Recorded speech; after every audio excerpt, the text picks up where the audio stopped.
ఒక దేశంలో ఒక శక్తివంతమైన రాజు నివసించేవాడు.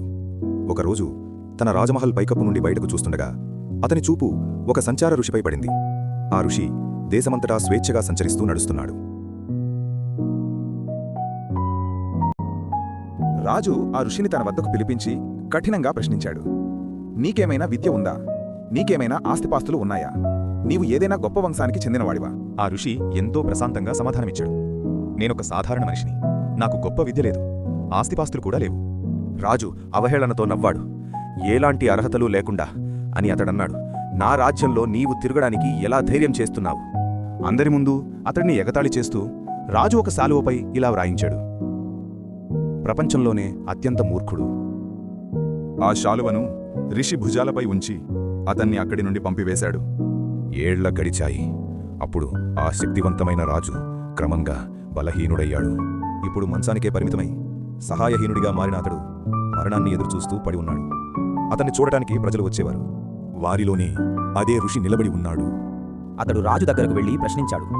మహారాజా, మీరు మరణానికి చేరువవుతున్నారని విన్నాను. అది నిజమేనా? వణికే స్వరంతో రాజు సమాధానమిచ్చాడు, అవును.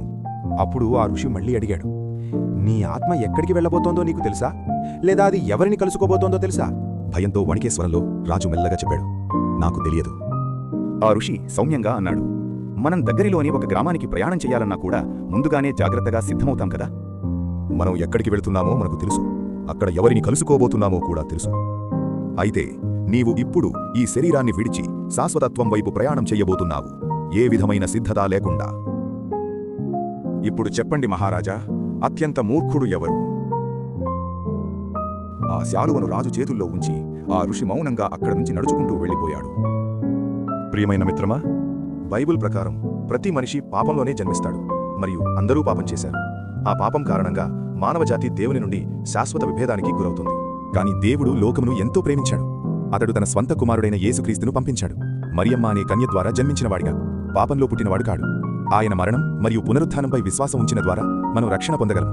శాశ్వత నరకం నుండి విముక్తి పొంది శాశ్వత జీవాన్ని స్వీకరించగలము. మనస్సు మార్చుకోండి, ఎందుకంటే దేవుని రాజ్యం సమీపంలో ఉంది. దేవుడు మిమ్మల్ని ఆశీర్వదించి తన సత్యములోనికి నడిపించుగాక.